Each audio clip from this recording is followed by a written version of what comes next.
আমি কি আদৌ আল্লাহর ঘর মসজিদে নামাজে দাঁড়াতে পেরেছি রমজান পেয়ে?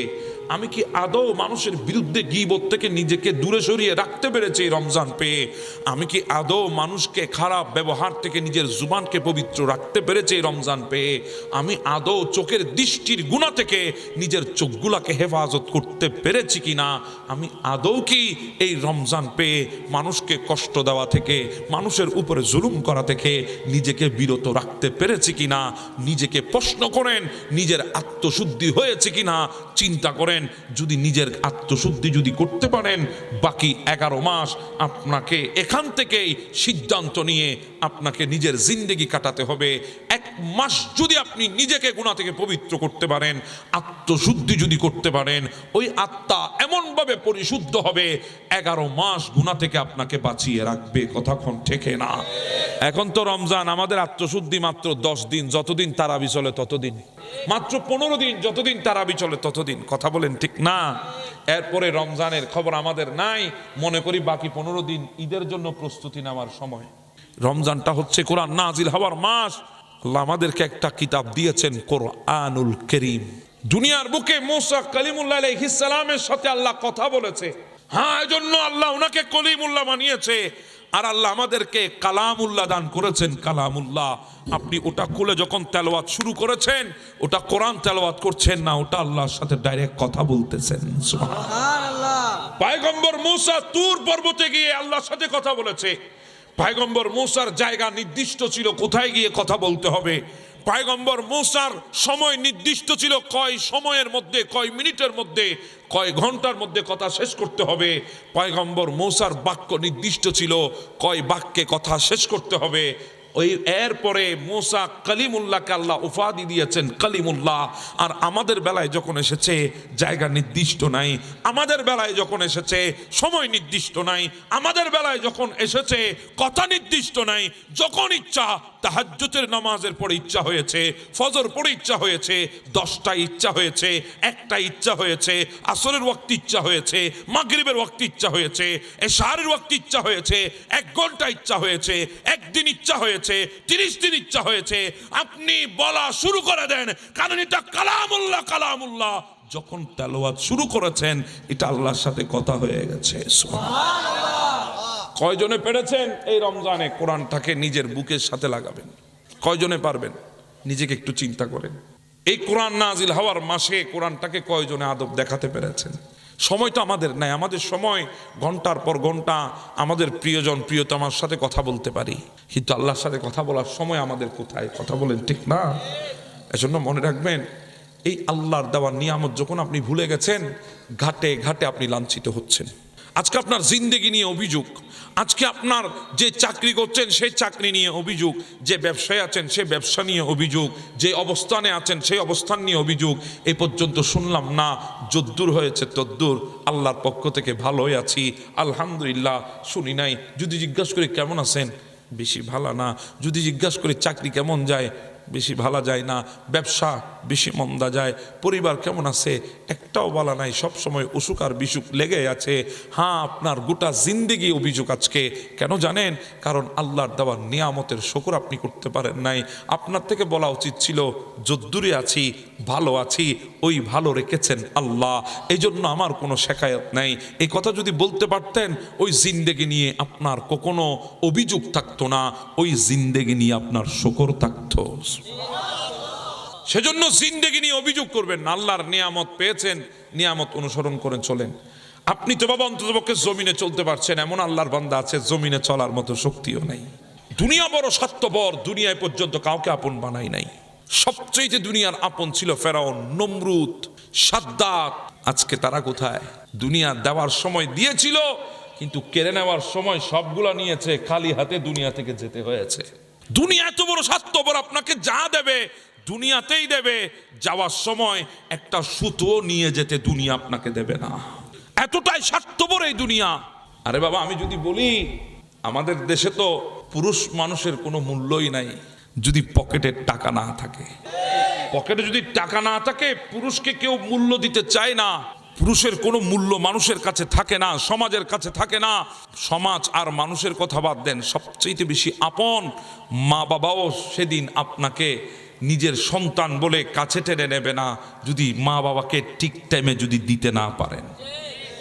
আজকে প্রাণের স্বামী বলে যে স্ত্রীটা আপনাকে জড়িয়ে ধরছে, পকেটে আছে বলে, না থাকলে ওই স্ত্রীটাও আপনাকে কাছে টেনে প্রিয়জন প্রিয়তমা বলে আপনাকে কাছে ডাকবে না। আপনার সন্তানগুলো আপনাকে বাবা পর্যন্ত বলবে না যদি না থাকে আপনার পকেটে। হ্যাঁ, দুনিয়া আপনাকে সবচেয়ে বেশি অবহেলা করবে। আপনার পকেটে যদি টাকা না থাকে দুনিয়া আপনাকে মূল্যায়ন করবে না, সমাজ আপনাকে মূল্য দেবে না। কারণ এই সমাজ দুনিয়া সব সময় যার কাছে আছে তাকেই মূল্য দেয়, যার কাছে নাই তাকে মূল্য দেয় না। কথা বলেন ঠিক না? দুনিয়াতে যার কাছে আছে সেই মূল্য পায়, যার কাছে নাই সেই মূল্য পায় না। এটাই দুনিয়া। এজন্য শিখেন দুনিয়াতে, বুঝেন দুনিয়াতে কাকে আপন বানাবেন, কেমনে বানাবেন একবার চিন্তা করেন। কারণ একজন নিরক্ষর মানুষের সামনে যদি আপনি বীজগণিতের সূত্র বলেন, ওই মানুষটার কাছে বীজগণিতের সূত্র যত কঠিন, একজন পুরুষ মানুষকে বুঝা তার পরিবারের জন্যে, তার সঙ্গিনীর জন্যে তার চাইতে আরো বেশি কঠিন। এটাই দুনিয়ায়। দুনিয়ায় কেউ আপন নাই, যতক্ষণ দিতে পারবেন ততক্ষণ। এজন্য দুনিয়াতে যদি আপনাকে আপন বানাতে হয় এমন একজনকে বেছে নিতে হবে যিনি আপনাকে মোহাব্বত করেছে কখন জানেন? আপনি দুনিয়ায় আসার ১৫০০ বছর আগে। আজ থেকে ১৫০০ বছর আগে আপনাকে মোহাব্বত করেছে। কেমন মোহাব্বত জানেন? যার মোহাব্বত দেখে আমার আল্লাহ বলে দিয়েছেন, আজিজুন আলাইহি মা আনিতুম হারিসুন আলাইকুম সুবহানাল্লাহ। আমার আল্লাহ বলেছেন দুনিয়ার বুকে এমন একজন নবীর কথা বলেছেন আমার আল্লাহ, যিনি উম্মতের জন্য ব্যাকুল, যিনি উম্মতের কষ্ট সহ্য করতে পারেন না।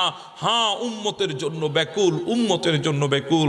যেই নবী দুনিয়ায় এসেছে, এসে শুনেছে বাবাটা দুনিয়ায় আসার ৬ মাস আগে দুনিয়া থেকে চলে গেছে।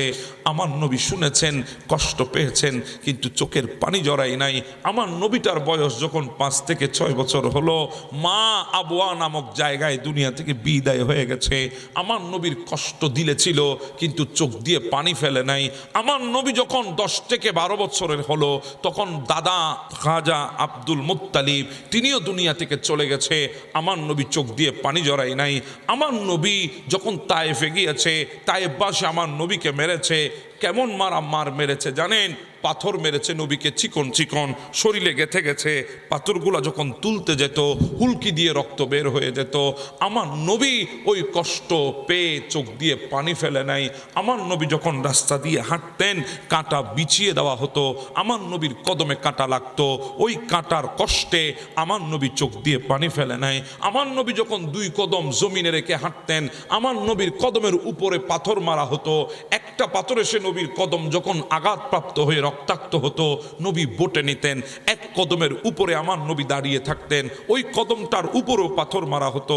ওই কদমটাও যখন থেতলে যেত, রক্তাক্ত হয়ে যেত, ২টা কদম বটে আমার নবী হাঁটু গেড়ে জমিনে বসে যেত। তায়েফবাসী, তাদের ভিতরে দয়া ছিল না, মায়া ছিল না। এই টুকুর মধ্যে এসে আমার নবীর জামার কলার ধরেছে, একবার উপরে তুলেছে, আবার আমার নবীকে জমিনের মধ্যে ফেলেছে। ওই কষ্টগুলা আমার নবীর চোখ দিয়ে পানি ফেলে নাই।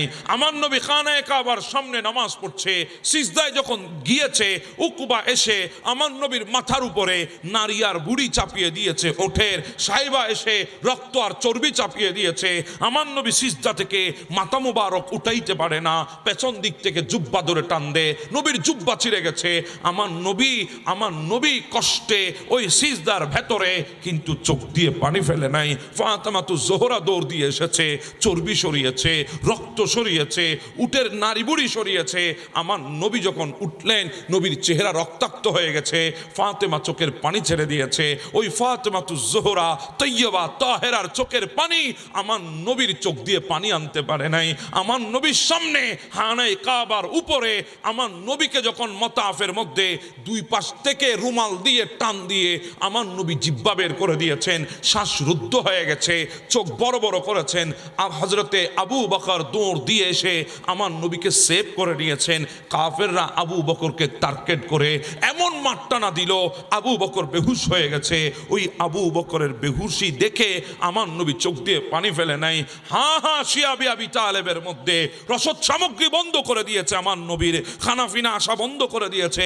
নবী ক্ষুধার জ্বালায় ওই গাছের পাতা চিবিয়ে চিবিয়ে খেয়েছেন, কিন্তু ক্ষুধায় আমার নবীর চোখ দিয়ে পানি আনতে পারে নাই। আল্লাহ বলেছেন নবী আপনাকে বাবার ভিটা ছেড়ে দিতে হবে, আল্লাহ বলেছেন নবী আপনাকে জন্মভূমি ছেড়ে দিতে হবে, আল্লাহ বলেছেন নবী আপনাকে মক্কা ছেড়ে দিতে হবে, আল্লাহ বলেছেন নবী আপনাকে খানায়ে কাবা ছেড়ে দিতে হবে, ওই মদিনার দিকে হিজরত করতে হবে। আমার নবী ছেড়ে দিয়েছেন বাবার ভিটা, কিন্তু কষ্টে চোখের পানি আনে নাই। আমার নবী ছেড়ে দিয়েছেন সবচাইতে প্রিয় শহর মক্কা, ওই কষ্টে নবীর চোখে পানি আসে নাই। আমার নবী ছেড়ে দিয়েছেন সবচাইতে প্রিয় ঘর খানায়ে কাবা, কিন্তু ওই কষ্টে নবীর চোখ দিয়ে পানি আনে নাই। আমার নবী চলে গেছে মদিনায়, আয় হায় উহুদের ময়দানে আমার নবীর দন্দন শহীদ করেছে, দন্দন শহীদ করার কষ্টে নবী চোখ দিয়ে পানি ফেলে নাই। আমার নবীর মাথার উপরে লোহার টুপি ছিল, ওই টুপিটা টুকরো টুকরো হয়ে গেছে, নবীর মাথা মুবারকের ভেতরে ঢুকে গেছে, যন্ত্রণা সহ্য করতে পারেন আমার নবী আস্তে আস্তে হেঁটে উহুদের পাদদেশে আমার নবী চলে এসেছেন, হাত মুবারক রেখেছে উহুদের পাহাড়ের গায়ে, ওই পাহাড় সহ্য করতে পারে নাই, পাহাড় মুহূর্তের মধ্যে মোমের মতো গলে গেছে। আমার নবীর হাতের ছাপ পাহাড়ের উপরে পড়েছে, এখনো সেই পাহাড়ের উপরে আমার নবীর হাতের ছাপ কালের সাক্ষী হয়ে এখনো পর্যন্ত আছে। আর একটু সামনে গিয়ে আমার নবী একটু গুহার ভেতরে ঢুকেছেন, ছোট্ট গুহা, আমার নবী কোনোভাবে বসেছেন, মাথার যন্ত্রণা সহ্য করতে পারে না, মাথাটা রেখেছেন ওই পাহাড়ের গায়ে, পাহাড়ের পাথরটা নরম হয়ে গেছে তুলার চাইতো, নরম হয়ে গেছে ফাইবারের চাইতো, আমার নবীর জন্য আরামদায়ক হয়ে গেছে। যদ্দূর মাথা মুবারক রেখেছে তদ্দূর পর্যন্ত ওই পাথর আমার নবীর মাথা মুবারকের চিহ্ন তার গায়ের মধ্যে লাগিয়ে নিয়েছে, এখনো পর্যন্ত সে চিহ্ন আছে। জিবরিল এসে আমার নবীকে পাহাড়ের চূড়ায় নিয়ে গেছে, আমার নবী শিখানো কষ্টে চোখের পানি ফেলে নাই। আমার নবী ওই খাইবরের ময়দানে ক্ষুধার জ্বালায় পাথর বেঁধেছে পেটে, কিন্তু আমার নবী চোখ দিয়ে পানি ফেলে নাই। আমার নবীর সামনে ফাতেমা 5 দিন পর্যন্ত না খেয়েছিল, হাসনাইনে করিমান 5 দিন পর্যন্ত না খেয়েছিল, নিজের বিবিদের ঘরে 3 দিন পর্যন্ত চুলা বন্ধ ছিল। ওই কষ্টগুলো আমার নবী চোখের পানি ফেলে নাই। কিন্তু যখন উম্মতের কথা এসেছে, যখন উম্মতের প্রশ্ন এসেছে, তখন আমার নবী সেই উম্মতের জন্য গারে সিজদার মধ্যে 3 দিন যাবত সিজদা পড়েছে, এমন ভাবে কান্নাটা করেছে, ওই গারে সিজদার আশেপাশে যত ওট, যত ছাগল, যত বেড়ার পাল ছিল, তারাও নবীর কান্নায় তারাও কেঁদেছে, তারাও 3 দিন খানাফিনা বন্ধ করে দিয়েছে। আমার নবী বলেছে রব্বি গফির লিকাউমি রব্বি হাবলি উম্মতি, সবচাইতে বেশি দুনিয়ার বুকে আমাদেরকে না দেখে যিনি বেশি মহব্বত করেছেন তিনিই হচ্ছেন আমার জানের জান প্রিয় নবী। জুড়ে বলেন সুবহানাল্লাহ। হ্যাঁ, দুনিয়ার সবচাইতে বেশি মুহাব্বত নবী আমাদেরকে করেছেন, এজন্য আল্লাহ বলেছেন আজিজুন আলাইহি মা আনিতুম হারিসুন আলাইকুম। কোন নবীর বেলায় আমার আল্লাহ উম্মতের জন্য এই কথা বলেন নাই, শুধু আমার নবীর বেলায় আল্লাহ আমাদেরকে শুনাইয়েছেন আমার নবীটা কেমন ছিল আমাদের জন্য। পৃথিবীর বুকে সবচাইতে শ্রেষ্ঠ ভালোবাসা আল্লাহর তরফ থেকে যদি কারো জন্য হয় সেটা হচ্ছে আমার নবী। সুবহানাল্লাহ। এজন্য আল্লাহর দরবারে সবচাইতে বড় মকামের নাম হচ্ছে মাহবুবিয়তের মকাম, আর ওই মাহবুবিয়তের মকামে আল্লাহ আমার নবীকে বসিয়েছেন। সুবহানাল্লাহ। এজন্য পৃথিবীর জমিনে সবচাইতে বেশি সৃষ্টির মধ্যে আমার আল্লাহ যাকে মহাব্বত করেন তিনি আমার নবী। সুবহানাল্লাহ। এটা জোরে বলবেন না সুবহানাল্লাহ। এরপরে যদি আল্লাহ কাউকে মহাব্বত করে সেটা হচ্ছে আমার নবীর উম্মত। তার মানে আমরা, কথা বলেন ঠিক না? হ্যাঁ, আল্লাহ আমাদেরকে মহাব্বত করেছেন, ইউহিব্বুহুম ওয়া ইউহিব্বুনাহু। আল্লাহ আমাদেরকে ভালোবেসেছেন, মহাব্বত করেছেন। আমরাও আল্লাহকে মহাব্বত করি, কেন জানেন? কারণ ওই আল্লাহ ভালো আমাদেরকে এমন অবস্থায় বেসেছেন যখন আমাদের কোনো অস্তিত্ব ছিল না, আমাদের কোনো যোগ্যতায় ছিল না, পরিচয় দেওয়ার মতো কোনো কোয়ালিটি ছিল না। কোত্থেকে থাকবে?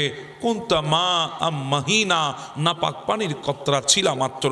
সালবি আবি কাওয়াইব ওয়া উম্মিক, ওই রুহের জগৎ থেকে বাবার পৃষ্ঠের মধ্যে এনেছে, ওখান থেকে মায়ের সিনার মধ্যে এনেছে, জামাআতু ফি বাতনি উম্মিক, মা বাবার মিলনে পৃষ্ঠ থেকে শুক্রাণু বানিয়ে, সিনা থেকে ডিম্বাণু বানিয়ে মায়ের পেটের মধ্যে আমাদেরকে একত্রিত করেছে।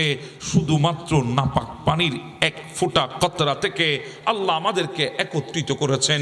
হ্যাঁ, নাপাক পানির কতরা।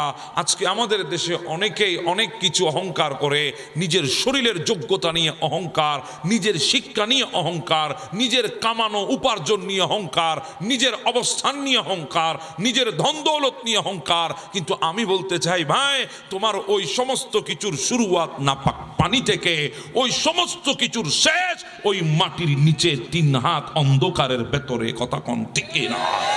এই দুনিয়ার মধ্যে কিছুই নাই তোমার যোগ্যতা, এগুলা ক্ষণিকের জন্য অর্জন করেছো, সব দুনিয়ায় থাকবে, কিছুই নিয়ে যেতে পারবে না। কথা কোন ঠিক না বে ঠিক? হ্যাঁ, আল্লাহ আমাদেরকে দয়া করেছেন, নাপাক পানির কতরা থেকে আল্লাহ আমাদেরকে বানিয়েছেন। কতটুকু মহাব্বত আল্লাহ আমাদেরকে করেছেন জানেন? আপনারাই তো বলেন রাস্তা আপনার জন্য সালামত হোক। কেন?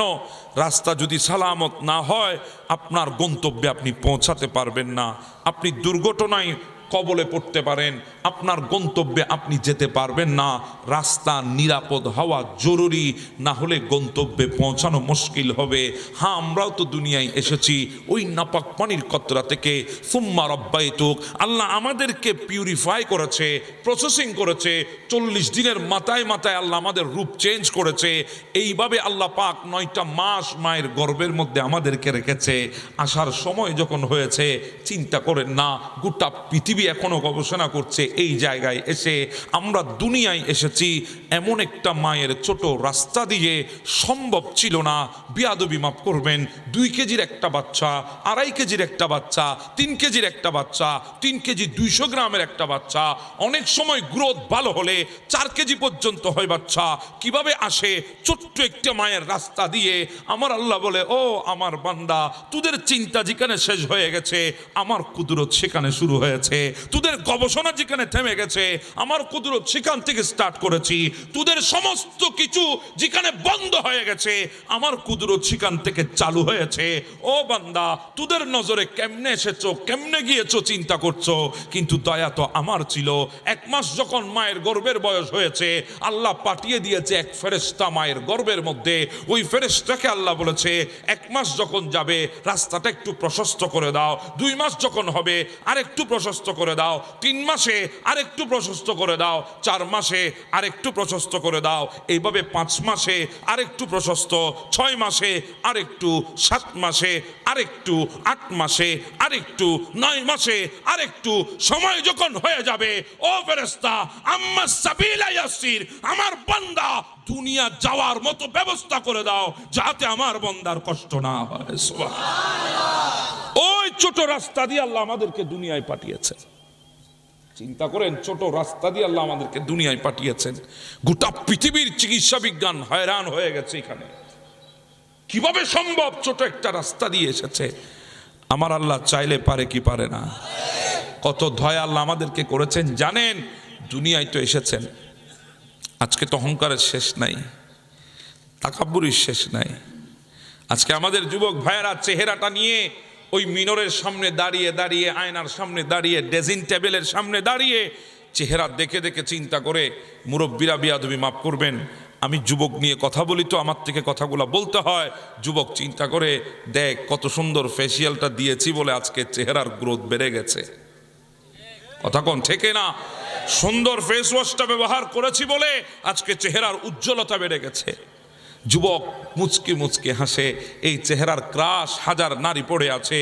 যুবক, তুমি একবারও চিন্তা করো নাই যদি দুনিয়ার ফেস ওয়াশে, ফেসিয়ালে যদি চেহারার গ্রোথ বাড়াতো, ওই মুরব্বিগুলার চামড়া কোনোদিন বটে আসতো না, মুরব্বিগুলার ওই ত্বকগুলো কখনো সূক্ষ্ম হয়ে যেত না।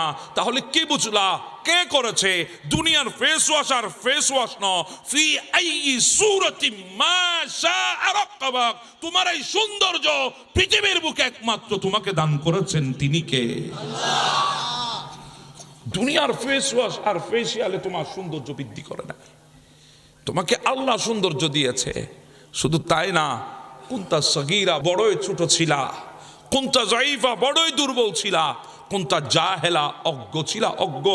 দুনিয়ায় এসেছো, হাত ছিল ধরার মতো শক্তি ছিল না, পা ছিল হেঁটে যাওয়ার মতো শক্তি ছিল না, জুবান ছিল ডাক দেওয়ার মতো শক্তি ছিল না। হ্যাঁ, চোখ তো ছিল, কোন দিক থেকে ডাকছে সেদিকে ফেরার মতো চোখের শক্তি ছিল না। দাঁত তো ছিল না চাবানোর জন্যে। অসহায় ছিল, অসহায়। কুন্তা জাইফা, দুর্বল ছিলা, বড়ই দুর্বল ছিলা। এতটাই দুর্বল ছিলা তোমাকে চিৎ করে শোয়াই দেওয়া হলে তুমি কাঁদ হতে পারতে না, মানুষের একটা হাতের মধ্যে তুমি হয়ে যেতা, এতটা দুর্বল তুমি ছিলা। কিন্তু ওই দুর্বলতা কাটিয়ে আল্লাহ তোমাকে পরিপূর্ণ একটা জায়গায় নিয়ে এসেছে। গোটা হায়াতের মেন কেন্দ্রবিন্দু, গোটা হায়াতের মূল, গোটা হায়াতের সবচেয়ে শ্রেষ্ঠ সময় আল্লাহ তোমাকে যৌবন দান করেছে। এজন্য তো বলেছে শাবাবাকা কাবালা হারামিক, ওই বার্ধক্যটা আসার আগে যৌবনটাকে মূল্যায়ন করো। কেন জানো? কারণ তুমি পার করে এসেছো এক দুর্বলতা, ওই দুর্বলতা পার করে তুমি এসেছো। তবে ওই দুর্বলতায় তোমাকে সঙ্গ দেওয়ার মতো মানুষের অভাব ছিল না। তুমি যখন ছোট ছিলা তোমার মা তোমাকে সঙ্গ দিয়েছে, তোমার বাবা তোমাকে সঙ্গ দিয়েছে, কাজ কাম ফেলে তোমার পেছনে লেগেছিল। তুমি যদি প্রস্রাব করতা, তোমার প্রস্রাবগুলো বাবা খুশি মনে পরিষ্কার করত। তুমি পায়খানা করলে মা বুক দিয়ে আগলিয়ে রেখে তোমার পায়খানাগুলো পরিষ্কার করে দিত। তোমার আত্মীয় স্বজনের কোলে যদি তুমি মলত্যাগ করতা, তারা হাসিতে খুশিতে আনন্দে তোমার সমস্ত কিছু পরিষ্কার করত। ওই দুর্বলতা তোমার জন্য ইজি ছিল কাটিয়ে ওঠা। কিন্তু তুমি যখন সবল হয়েছ, এই সবল যৌবন থেকে একদিন তোমাকে আরেক দুর্বলতার সম্মুখীন তোমাকে হতে হবে।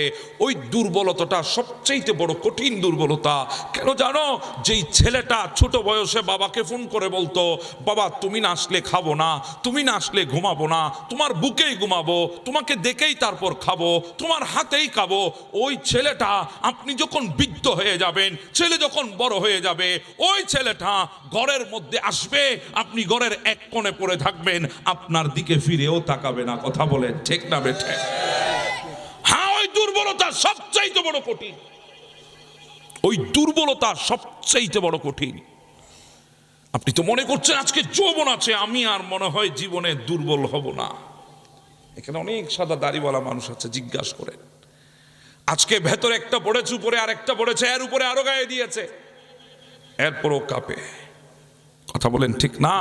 কিন্তু এই মানুষগুলো একটা সময় ছিল এর চাইতে আরো বেশি শীত ছিল, এত উন্নত মানের কম্বলও ছিল না, গায়ের মধ্যে খালি গায়ে ঘুমিয়ে পড়তো, চাটাইয়ের উপরে বেড ছিল না, তোষক ছিল না, ম্যাট্রেস ছিল না, কিছুই ছিল না, মাটিতে শুয়ে পড়তো, মাটিতে। উপরে ছিল টিন, উপরে ছিল ছাউনি, মাটিতে ঘুমাতো, বেড়ার ফাঁক দিয়ে বাতাস ঢুকতো। এরপরেও শীতে তাদেরকে কাবু করতে পারে না। কথা বলে না? শুধু তাই না, আজকে তো আপনি বডি বিল্ডিং করছেন, জিমে গিয়ে অনেকে বানাচ্ছেন 6 প্যাক 7 প্যাক 8 প্যাক মার্সেল, মাশাআল্লাহ। কথা বলেন ঠিক না? হ্যাঁ, আপনার ভেতর অনেক শক্তি আপনি মনে করছেন, কিন্তু আপনি এত শক্তি অর্জন করেন নাই। এই সাদা দাড়িওয়ালা যারা আজকে উঠতে পারছে না, বসতে পারে না কাউকে ছাড়া, ওই মানুষগুলা ধান ক্ষেত থেকে এক টান দিয়ে ধানের বার এক কাঁধে করে দাবিয়ে উঠানের মধ্যে নিয়ে এসেছে। আপনাকে তুলে দিলে আপনি পারবেন না। কথা বলেন ঠিক না বেঠিক? আজকে কেন এই অবস্থা হয়েছে? হ্যাঁ, এটাই তো কথা। আসতে হবে এই জায়গায়। দুনিয়ার জমিনে আপনি মনে করছেন সবগুলো আপনার জন্য যৌবন অবস্থায় কাটবে না। দুনিয়াতে সবচাইতে কঠিন মুহূর্ত সামনে আসতেছে যৌবনের পরে। সবচাইতে কঠিন মুহূর্ত মেনে নিতে পারবেন না। এজন্য আমাদের মধ্যে অনেক মুরব্বীরা মাঝে মধ্যে দাঁত টাত খেয়েছি, আমাদের এখানে কি বলে চট্টগ্রাম ভাষায় গিরগিরাই, ঠিক না বে ঠিক? অনেক সময় গিরগিরাই। হ্যাঁ, জোয়ান কালে কি ছিলাম। কথা বলেন ঠিক না? হ্যাঁ, আজকে ভাবতেছি না জোয়ান কালে কি ছিলাম, তোর মতো 10-12টার উল্টাই দিতাম। কথা বলেন ঠিক না? হ্যাঁ, সময় কিন্তু আমাদেরও আসবে, কারণ এই দুনিয়ার মধ্যে নতুন কিছু নাই, সব পুরানো। দাদার সাথে যা ঘটেছে বাবার সাথে তাই ঘটছে, বাবার সাথে যা ঘটেছে আমার সাথেও তা ঘটবে। কথা বলেন ঠিক না? হ্যাঁ হ্যাঁ হ্যাঁ, দুনিয়ায় সবগুলো পুরানো, আসছিলাম, মিষ্টি বিতরণ হয়েছে, মানুষ হেসেছে, আমি কেঁদেছিলাম চোখের পানি ফেলে ফেলে। আমার কান্নাটা মানুষের কানে যাওয়াতে তাদের দিলের মধ্যে আনন্দের ঘন্টা বেজেছে, তারা হেসেছে, আনন্দ করে উল্লাস করেছে। কিন্তু সময় আসবে, আমি দুনিয়া থেকে চলে যাব, সেদিন আমি হাসবো, দুনিয়া কাঁদবে। যদি জিন্দেগি গঠন করতে পারেন, আর যদি জিন্দেগি গঠন করতে না পারেন, তাহলে ওই জিন্দেগি যাওয়ার বেলাও আপনার জন্য হাসি বই আনবে না, যাওয়ার বেলাও আপনার জন্য কষ্ট নিয়ে আসবে। কথা বলে ঠিক না? এজন্য জিন্দেগিকে আগে সাজান। দুনিয়া বড় স্বার্থপর, দুনিয়ায় পর্যন্ত কাউকে আপন বানাই নাই। আপনি বলেন দুনিয়া সবচেয়ে বেশি দুনিয়ার আপন ছিল ফেরাউন। কথা বলেন ঠিক না? সবচেয়ে বেশি দুনিয়ার আপন ছিল, কারণ এমন কিছু পায় নাই দুনিয়াতে, দুনিয়াও তাকে এমন কিছু দেয় নাই, এমনটা হয় নাই। সবচেয়ে দুনিয়ার আপন ছিল ফেরাউন, নমরুদ, সাদ্দাত, বখতেনাসর। কথা বলেন ঠিক না? আজকে তারা কোথায়? দুনিয়া দেওয়ার সময় দিয়েছিল, কিন্তু কেড়ে নেওয়ার সময় সবগুলা নিয়েছে, খালি হাতে দুনিয়া থেকে যেতে হয়েছে। দুনিয়া এত বড় স্বার্থপর, আপনাকে যা দেবে দুনিয়াতেই দেবে, যাওয়ার সময় একটা সুতো নিয়ে যেতে দুনিয়া আপনাকে দেবে না। এতটাই স্বার্থপর এই দুনিয়া।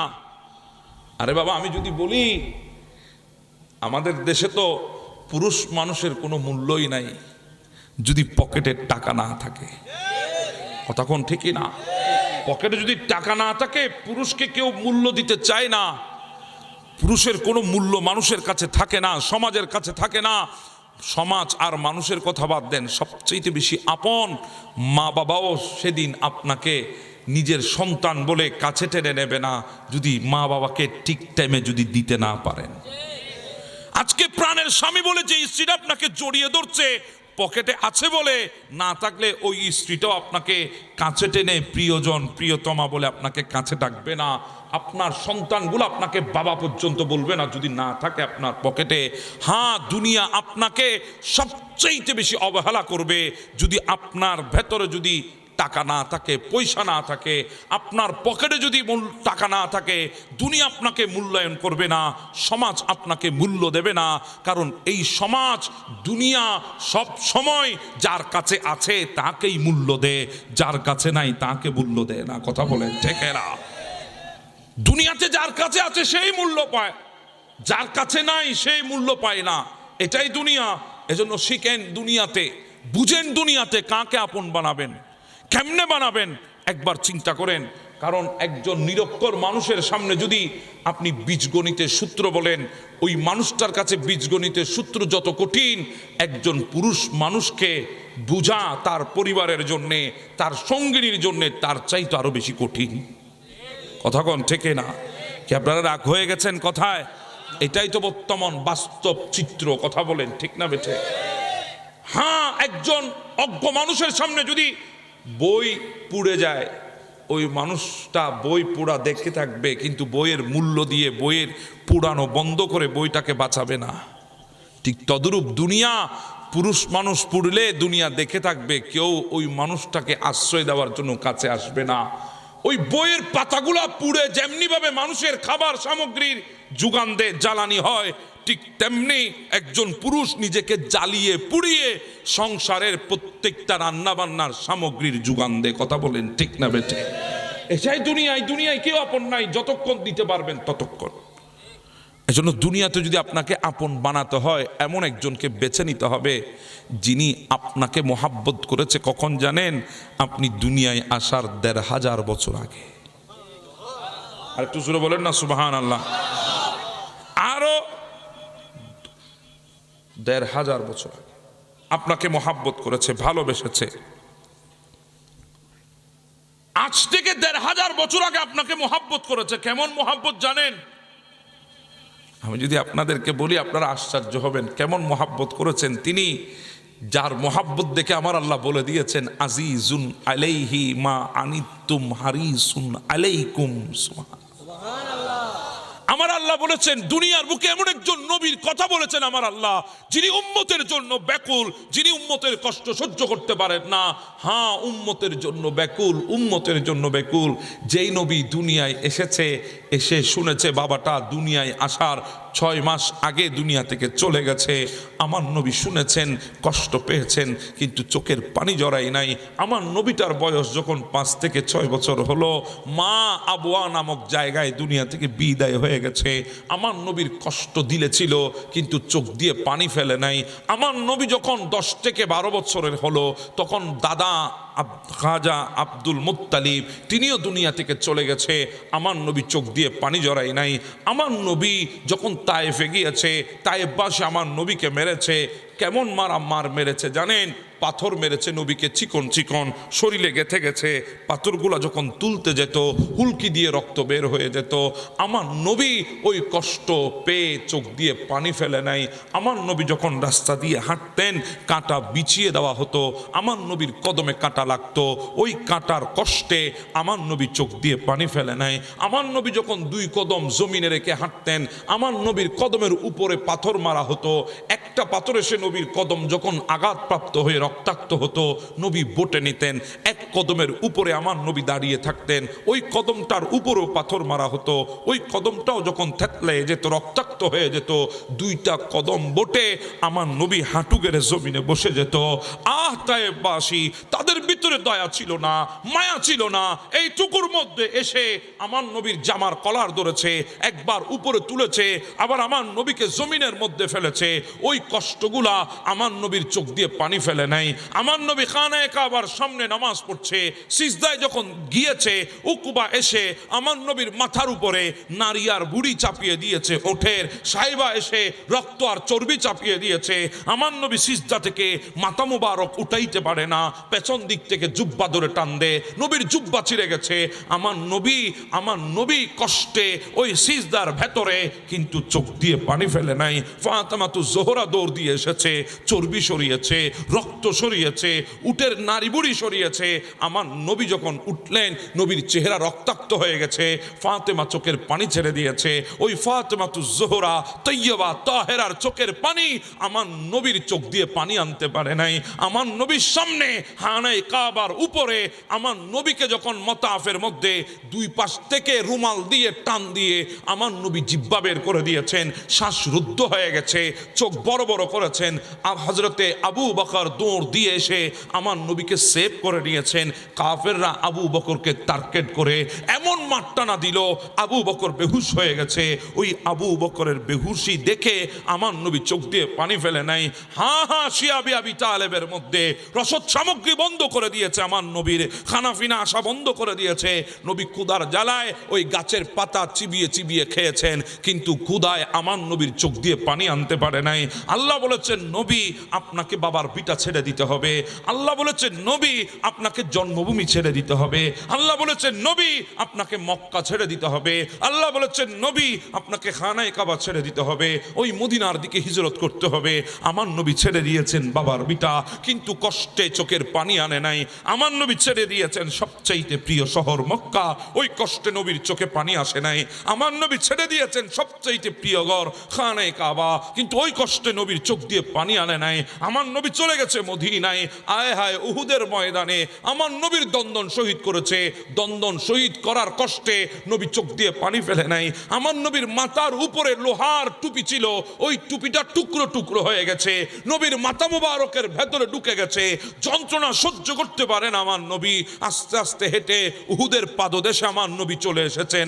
হাত মুবারক রেখেছে উহুদের পাহাড়ের গায়ে, ওই পাহাড় সহ্য করতে পারে নাই। পাহাড় মুহূর্তের মধ্যে মোমের মতো গলে গেছে।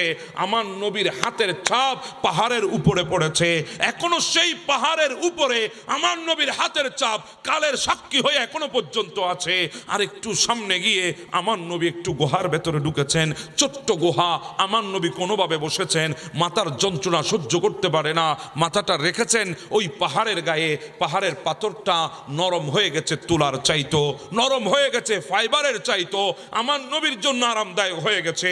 যদ্দুর মাথা মুবারক রেখেছে গেছে তদ্দূর পর্যন্ত ওই পাথর আমার নবীর মাতা মুবারকের চিহ্ন তার গায়ের মধ্যে লাগিয়ে নিয়েছে, এখনো পর্যন্ত সে চিহ্ন আছে। জিবরিল এসে আমার নবীকে পাহাড়ের চূড়ায় নিয়ে গেছে, আমার নবী শিখানো কষ্টে চোখের পানি ফেলে নাই। আমার নবী ওই খাইবরের ময়দানে ক্ষুধার জ্বালায় পাথর বেঁধেছে পেটে, কিন্তু আমার নবী চোখ দিয়ে পানি ফেলে নাই। আমার নবীর সামনে ফাতেমা 5 দিন পর্যন্ত না খেয়েছিল, হাসনাইনে করিমান 5 দিন পর্যন্ত না খেয়েছিল, নিজের বিবিদের ঘরে 3 দিন পর্যন্ত চুলা বন্ধ ছিল। ওই কষ্টগুলো আমার নবী চোখের পানি ফেলে নাই। কিন্তু যখন উম্মতের কথা এসেছে, যখন উম্মতের প্রশ্ন এসেছে, তখন আমার নবী সেই উম্মতের জন্য গারে সিজদার মধ্যে 3 দিন যাবত সিজদা পড়েছে, এমন ভাবে কান্নাটা করেছে। ওই গারে সিজদার আশেপাশে যত ওট, যত ছাগল, যত বেড়ার পাল ছিল, তারাও নবীর কান্নায় তারাও কেঁদেছে, তারাও 3 দিন খানাফিনা বন্ধ করে দিয়েছে। আমার নবী বলেছে, রব্বি গফির লিকাউমি রব্বি হাবলি উম্মতি। সবচাইতে বেশি দুনিয়ার বুকে আমাদেরকে না দেখে যিনি বেশি মহব্বত করেছেন, তিনিই হচ্ছেন আমার জানের জান প্রিয় নবী। জুড়ে বলেন সুবহানাল্লাহ।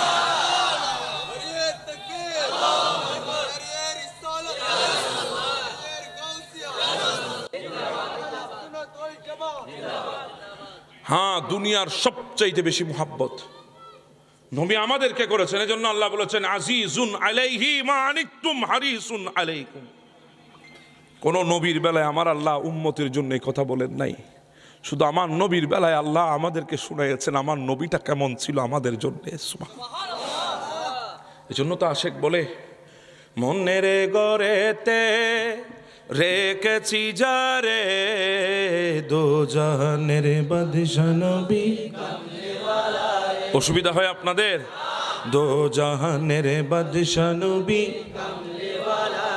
আমার মায়ার নবী রে, আমার জানের নবী রে, আমার মায়ার নবী রে, আমার জানের নবী রে, দো জাহানের বাদশা নবী।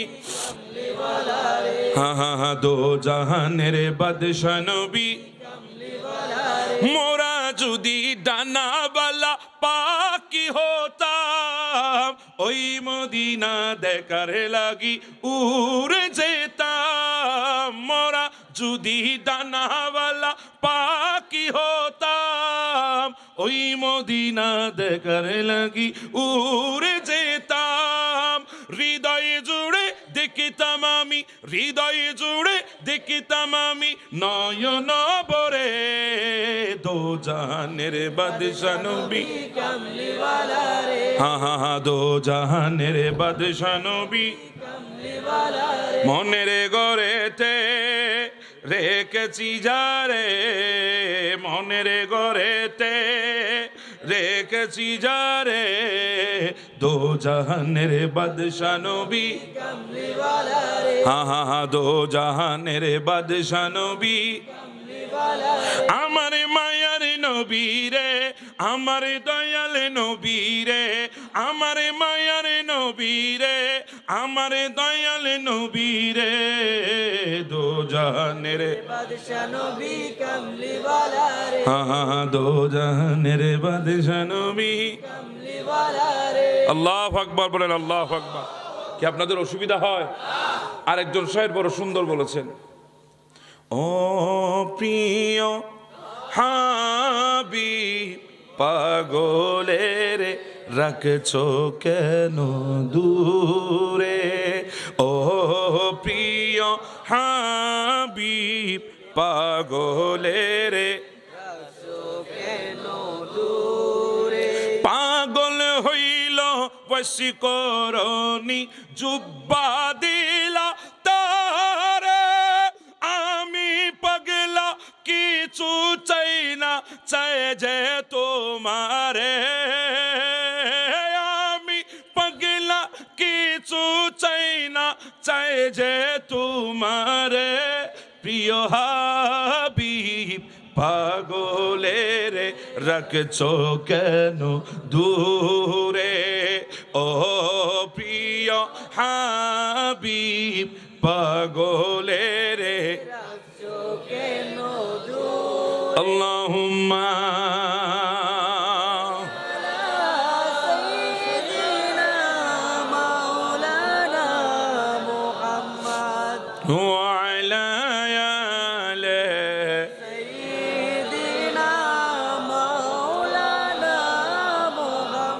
আল্লাহু আকবার বলেন, আল্লাহু আকবার।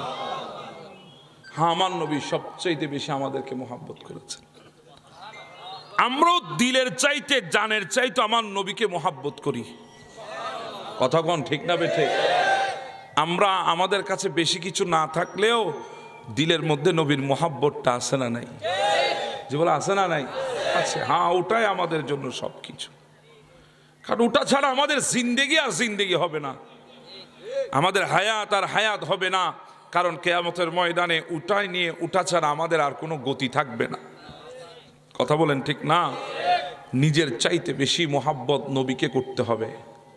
পৃথিবীতে সাহাবীরা করেছেন আমার নবীকে জিন্দেগির চাইতে বেশি মোহাব্বত। একটু জোরে বলেন না সুবহানাল্লাহ।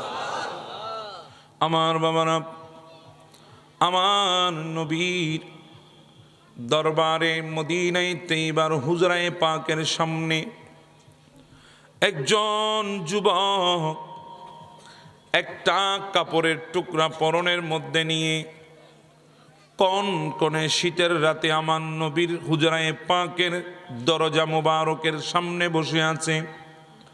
গভীর রাত, হাড্ডি থেকে মাংস জুড়ে যায় এমন শীত ছিল, কিন্তু আমার নবীর দরবারে বসে আছে। আমার নবীকে ডাকে না, যদি বেয়াদবি হয়ে যায়। আমার নবী হুজরায়ে পাকের ভেতর থেকে বুঝতে পেরেছেন আমার নবীর হুজরায়ে পাকের দরজায় কেউ না কেউ বসে আছে। আল্লাহর পয়গম্বর সাথে সাথে দরজা খুলে দিলেন। আমার নবী দেখে একজন যুবক আমার নবীর হুজরায়ে পাকের দরজার সামনে গুজু দিয়ে বসে আছে। আমার নবীকে দেখার সাথে সাথে দাঁড়িয়ে গেলেন। ভালো করে দাঁড়াতে পারে না, গুজু হয়ে দাঁড়িয়েছেন। কারণ পরনে যে কাপড়টা সেটা যদি ভালো করে দাঁড়াতে যায় সতর দেখা যাবে, এজন্য গুজু হয়ে দাঁড়িয়ে আছে আমার নবীর দরবারে। আমার নবী বলে, যুবক রে তুমি কে? বলে, নবী আমার নাম আব্দুল্লাহ। বলে, কোন আব্দুল্লাহ? বলে, নবী মক্কার মানুষ আমাকে আব্দুল উজ্জা বলে চিনে। নবী আমি একদিন মরুভূমির রাস্তা দিয়ে ছাগল চড়াচ্ছিলাম, বেড়ার পাল নিয়ে চারণ ভূমিতে যাচ্ছিলাম। নবী দূর প্রান্ত দিয়ে আপনি বড় মরুভূমির মাঝখান দিয়ে যাচ্ছিলেন। হঠাৎ করে দূর থেকে আপনার চেহারা দেখে আমি থমকে গিয়েছিলাম। কারণ আপনার চেহারা থেকে যে নূরের প্রকাশটা বের হচ্ছে, আসমানের সূর্য হার মেনেছে।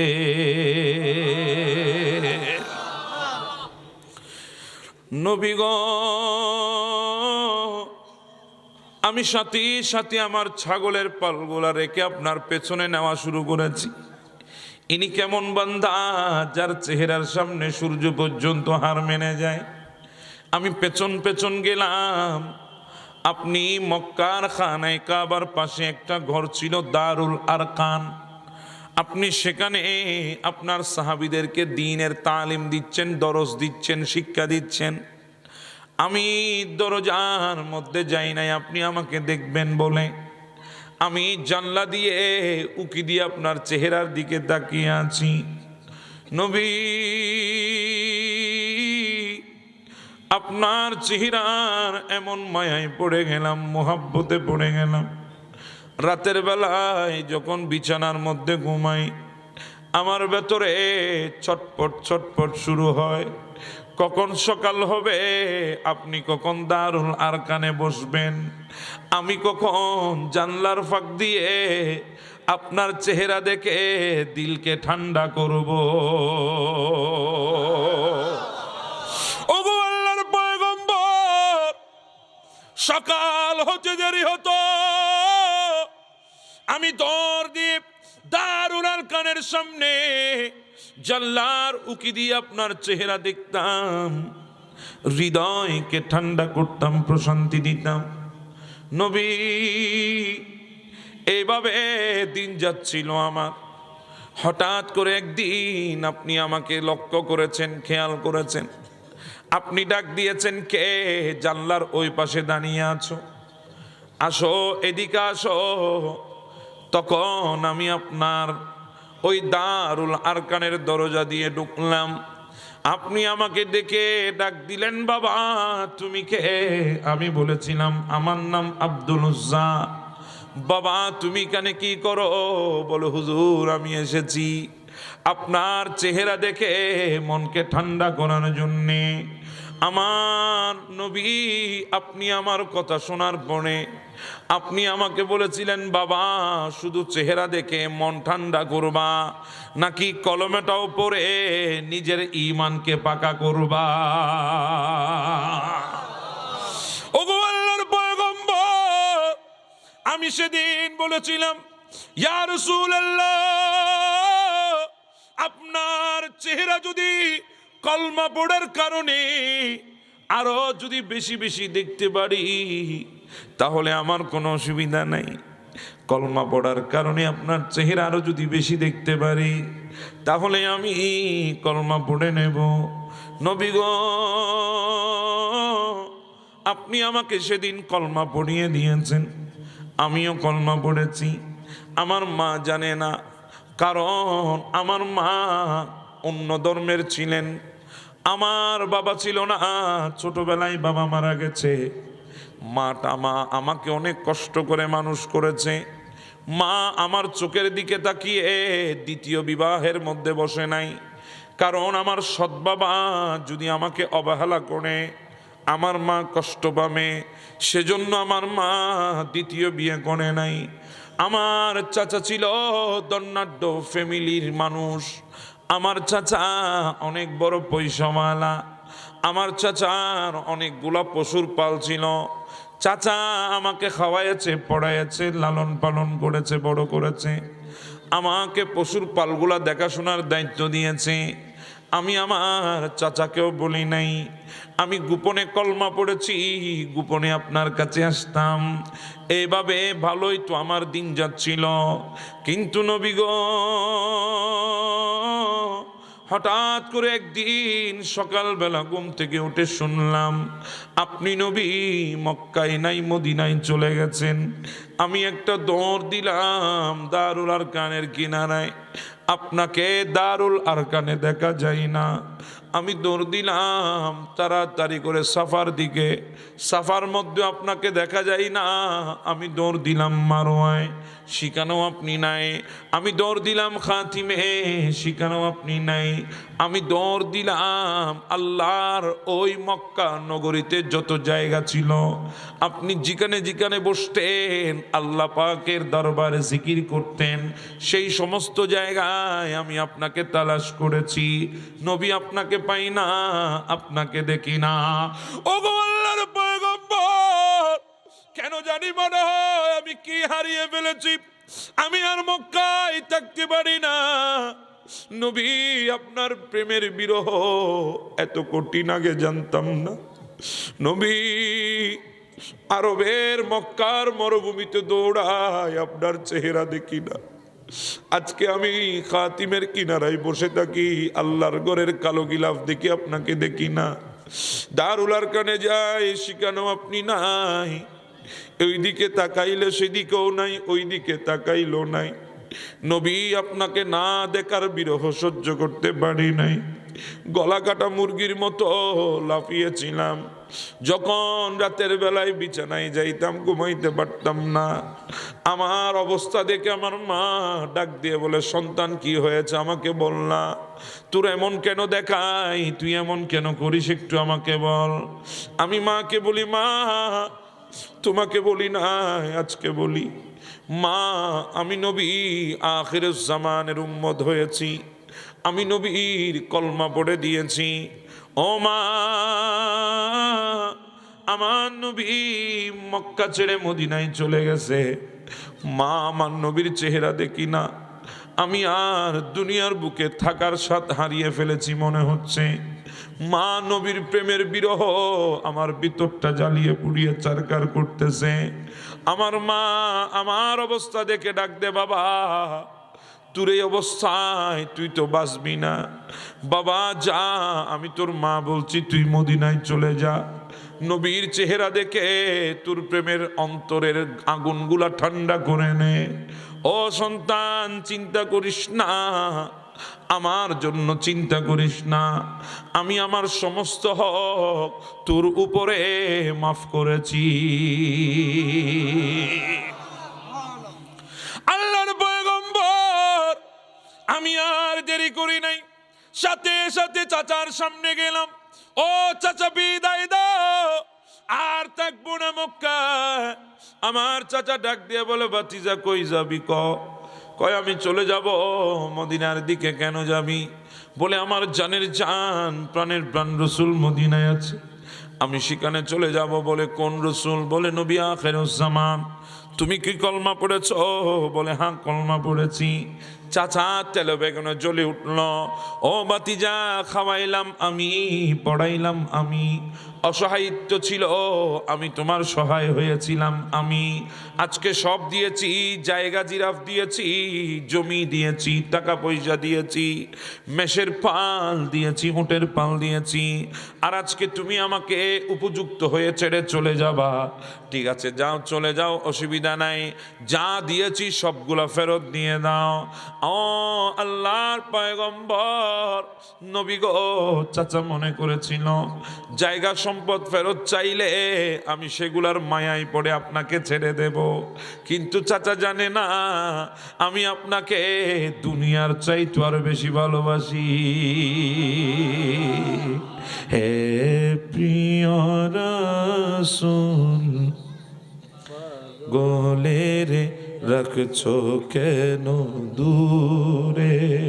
হে প্রিয় হাবিব, পাগলের রাখছো কেন দূরে? ও প্রিয় হাবিব, পাগলের রাখছো কেন দূরে? ও প্রিয় হাবিব, পাগলের রাখছো কেন? হযরত বেলাল পাগল হইয়া পাইল তোমারে, ওই বেলালের মতো পাগল বানাও আমারে। ওই বেলালের মতো পাগল বানাও আমারে। প্রিয় হাবিব, পাগলের রাখছো কেন দূরে? ও প্রিয় হাবিব, পাগলের রাখছো কেন দূরে? আল্লাহুম্মা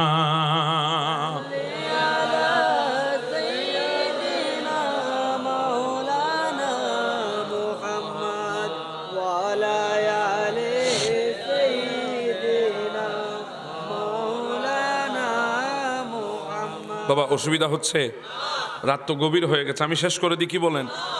চলবে ইনশাআল্লাহ? আল্লাহর পয়গম্বর আমি মুহূর্তের মধ্যে আমার চাচাকে সবগুলা দিয়ে দিলাম। আমি চাচার থেকে বিদায় নিয়ে চলে আসব। আমার চাচা আমার ডাক দিয়ে বলে, ভাতিজা দাঁড়া, এখনো সব দেওয়া হয় নাই। চাচা আর কি পাবা, সবগুলা তো দিয়ে দিয়েছি।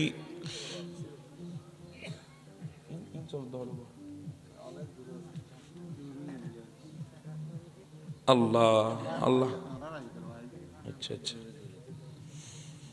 তারা মাহফিজ দিতে না জানে, আল্লাহ বুঝবে তৌফিক দক।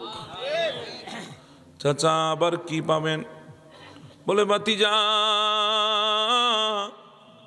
তোমার পরনে যে কাপড়টা আছে ওই কাপড়টাও তো আমার দেওয়া, ওই কাপড়টাও আমাকে খুলে দিয়ে যেতে হবে। ও আল্লাহর পয়গম্বর, আমার চাচা মনে করেছে আমি কাপড় খুলে দেওয়ার কথা বললে দুনিয়ার ইজ্জতের ভয়ে আপনি নবীর মদিনায় আসা আমি বাদ দেব। কিন্তু চাচা জানে না দুনিয়ার ইজ্জত এগুলা তো সাময়িক, দুনিয়ার শান শৌকত এগুলা তো ক্ষণস্থায়ী। আমার চাচা যদি আমারে কাপড় না চেয়ে যদি এমনটাও যদি বলতো, ও বাতিজা তোর কলিজাটা বের করে আমার হাতে দিতে হবে, আমি তো সেটাও দিয়ে মদিনায় আসতে প্রস্তুত ছিলাম। নবী গো, দিয়ে দিলাম মুহূর্তের মধ্যে কাপড় চোপড়। আমি বিবস্ত্র হয়ে গেলাম। আমি আমার মায়ের কাছে গিয়ে বললাম, মা আমি তো বিবস্ত্র হয়ে গেছি, আমার থেকে তো মদিনায় যেতে হবে। মা একটা টুকরা কাপড় যদি দয়া করে আমার দিতা, আমি অন্তত পক্ষে 70টা ডাকতাম। মা ঘরের ভেতরে গিয়ে দেখে একটা ওড়নার টুকরা ছাড়া আর কিছুই নাই। সন্তান না, ওড়নাটা নিয়ে যাও, এটা ছাড়া আমার কিছুই নাই। ওই ওড়নাটা সতরের মধ্যে নিয়ে আমি মক্কা থেকে মদিনার দিকে রওনা হলাম। নবী গো, সোজা হয়ে দাঁড়াইতে পারি না, আমি গুজু দিয়ে দাঁড়িয়ে হেঁটে হেঁটে আমি মদিনায় এসেছি। সোজা হয়ে দাঁড়ালে সতর উঠে যাবে, সতর দেখা যাবে। আমার নবী বলে, পাগলা এত বেশি মোহাব্বত করিস আমারে? বলে, হ্যাঁ হ্যাঁ ইয়া রাসূলুল্লাহ, এত বেশি মোহাব্বত করি। আমার নবী বলে, দাঁড়া আমি একটু আসি। আমার নবী ভেতরে গিয়ে আমার নবীর 2 টুকরা কাপড় আনলেন। আমার নবীর 2 টুকরা কাপড় এনে আমার নবীর ওই প্রেমিক আব্দুল্লাহকে দিয়ে বললেন, যা এগুলা পরে নে। এরপরে আমার দরবারে 70 জন পাগল থাকে আসহাবে সুফা, তাদের সাথে তুমি মদিনার মসজিদে নববীর মধ্যে থাকবা। সকাল হতে দেরি মদিনার মধ্যে খবর পৌঁছে গেছে, রাতের বেলায় মক্কা থেকে নবীর এক দিওয়ানা এসেছে, প্রেমিক এসেছে। আমার নবী তাকে 2 টুকরা কাপড় দিয়েছে। মদিনার মানুষ আব্দুল্লাহকে দেখার জন্য আসে, ডাক দিয়ে বলে, আব্দুল্লাহ এমন কি করেছো? আল্লাহর পয়গম্বর তোমার উপর খুশি হয়ে গেছে, 2 টুকরা কাপড় তোমাকে দিয়েছে। আব্দুল্লাহ তুমি তো আজকে শুধু আব্দুল্লাহ না, তুমি তো আব্দুল্লাহ দুল বিজাদাই, তুমি তো 2 টুকরা কাপড়ওয়ালা আব্দুল্লাহ। সুবহানাল্লাহ বলেন। আমার নবীর দরবারে আসহাবে সুফফার সাথে আব্দুল্লাহ ছিলেন। মদিনার মানুষ ওনাকে ডেকে ডেকে খানা খাওয়াতেন, ডেকে ডেকে মোহাব্বত দেখাতেন, কারণ উনি দুনিয়াকে ভালোবাসে নাই, দো জাহানের মালিক সরদারকে ভালোবেসেছে। আব্দুল্লাহকে সবাই মোহাব্বত করতে লাগলেন। সময় সংক্ষেপ, আমি সংক্ষিপ্তভাবে বলছি। আব্দুল্লাহ সহ সমস্ত সাহাবী আমার নবীর দরবারে বসা। আমার নবী বলে, আমার সাহাবীরা রে, মসজিদে নববীর মধ্যে যদি কেউ নামাজ পড়ে, ওই মুহূর্তে তোমরা কেউ জিকির করবা না, বড় করে করে জিকির করবা না। আব্দুল্লাহ বলে, বেশ কয়েকদিন হলো হঠাৎ করে আমি কথাটা ভুলে গেছি। আমি মসজিদে নববীর এক পাশে বড় বড় করে জিকির করা শুরু করেছি। যেই মুহূর্তে মসজিদে নববীর মধ্যে কিছু মানুষ নামাজ পড়ছিল, হঠাৎ করে ওমরে ফারুক মসজিদের মধ্যে প্রবেশ করলেন। আমার দিকে তাকিয়ে বলে, আব্দুল্লাহ তুমি কি জানো না আল্লাহর নবী নিষেধ করেছে বড় করে জিকির করা যাবে না? এ কথা বলে ওমর আমাকে একটা ধমক দিল। দমক তো দমক, আরো ছিল ওমরের দমক। আমার কলিজা পর্যন্ত কেঁপে উঠেছে। মদিনায় আসার পরে কেউ আমারে ধমক দেয় নাই, আজকে ওমর ধমক দিল, তাও আবার ওমরের ধমক ছিল। আমার গোটা শরীরের মধ্যে কম্পন সৃষ্টি হয়েছে। আমি এক পাশে বসে গেলাম, চেহারা মলিন হয়ে গেল। কিছুক্ষণ পরে দেখি আল্লাহর পয়গম্বর মসজিদে নববীর মধ্যে প্রবেশ করে আমার দিকে তাকিয়ে বলে, আব্দুল্লাহ চেহারা কেন মলিন, কি হয়েছে আমাকে একটু বলো। বলে, নবী গো ভুলটা আমার ছিল। আমার নবী বলে, আব্দুল্লাহ ভুলটা কি আমাকে বলো না। বলে, ইয়া রাসূলুল্লাহ ভুলটা আমার ছিল, ওমরের কোনো ভুল ছিল না। বলে কি ভুল? বলে নবী আপনি নিষেধ করেছেন বড় করে নামাজরত অবস্থায় মানুষ থাকলে বড় করে জিকির না করার জন্যে। আমি কথাটা ভুলে গিয়ে আজকে বড় করে জিকির করেছি। ওমর এসে দেখেছে, আমাকে ধমক দিয়েছে।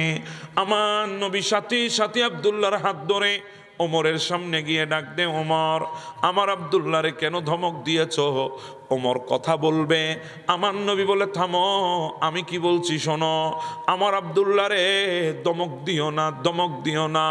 ও ওমর, আমার আব্দুল্লাহ জীবনের অনেক মূল্য দিয়ে আমি নবীকে মোহাব্বত করেছে।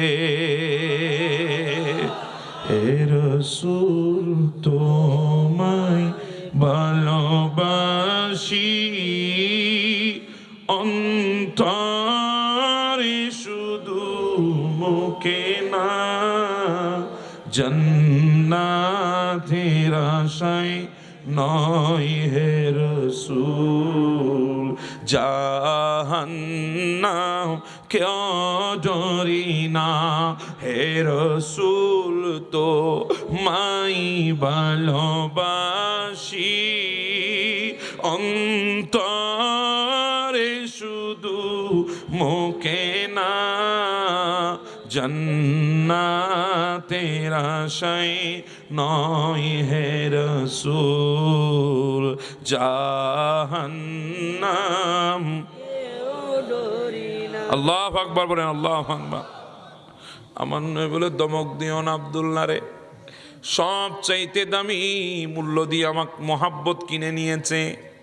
বেলাল হাফসি ডাক দিয়ে বলে, দুনিয়ার মানুষ যেদিন আব্দুল্লাহ দুনিয়া থেকে চলে গেলেন, আমার নবীর রান মুবারকের মধ্যে আব্দুল্লাহ জীবনের শেষ নিঃশ্বাস ত্যাগ করে।